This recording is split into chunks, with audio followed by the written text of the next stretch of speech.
Hello guys, 3 பின் use பண்ணி saree pre pleating measurement எப்படி எடுக்கலான்னு பார்த்துடலாம் வாங்க. அதுக்கு முதல்ல பல்லுவோட போர்ஷன் எடுத்துக்கோங்க. ரேண்டமாக ப்ளீட்ஸ் கலெக்ட் பண்ணி நம்ம ஷோல்டர் மேலே ப்ளேஸ் பண்ணிக்கோங்க.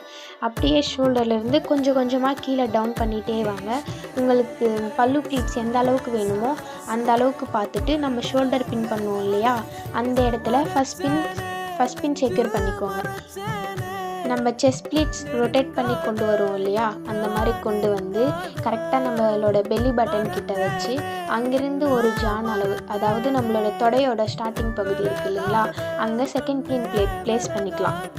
அண்ட் தேர்ட் பின் எங்கே ப்ளேஸ் பண்ணணும்னா, நம்ம இடுப்பில் சொருகி சுற்றுவோம் இல்லையா, அந்த இடத்துல வச்சுட்டு கரெக்டாக ரொட்டேட் பண்ணி கொண்டு வந்து நம்மளோட பெல்லி பட்டன் இருக்குல்ல அங்கே வச்சுட்டு அங்கேருந்து ஒரு 1 to 2 inch கேப்பில் தேர்ட் பின் ப்ளேஸ் பண்ணிக்கலாம். அவ்வளோதாங்க. எடுத்த மெஷர்மெண்ட் வச்சு எப்படி saree ப்ளீட்டிங் பண்ணணும்னு தெரிஞ்சுக்கணுன்னா எஸ்ன்னு கமெண்ட் பண்ணுங்கள். அடுத்த வீடியோவோட வரேன். பாய்.